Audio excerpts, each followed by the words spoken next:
Sino ka? Anong kailangan mo sa amin? Marco Sangre!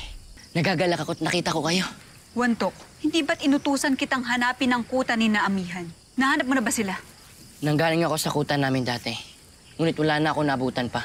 Paumanhin ngunit hindi ko na alam kung saan pa sila nagtungo. Ashneya, Ay, Asti, huwag ka naman harsh kay Wantok.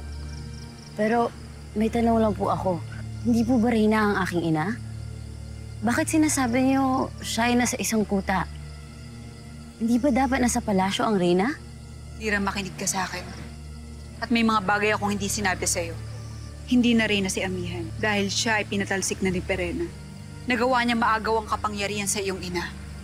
Kaya ngayon ay nagtatago ang aking kapatid sa isang kuta. Kasama ng iba pang mga diwata.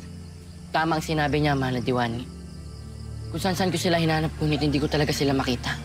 Kung gayon ay kailangan natin magsama-samang muli sa paghahanap. Halina kayo. Sandali lang, Ashley Tanaya. Paano ako makakatulong sa paghahanap ng aking ina kung hindi ko naman alam ang tunay niyang itsura? Meron ba kayong picture? Picture?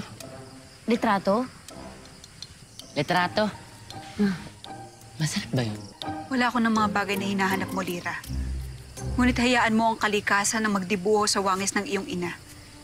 Nang sa ganun ay mamukaan mo siya sa sandaling magkita kayo.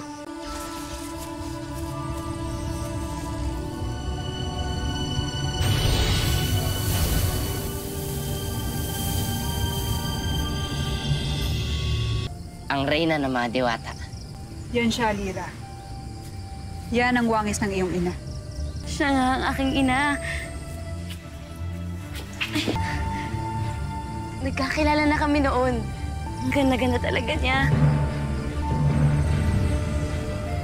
Higit na iyong ikatutuwa kung si Amihan ang iyong yayakapin. Kaya halika na, hanapin na natin siya.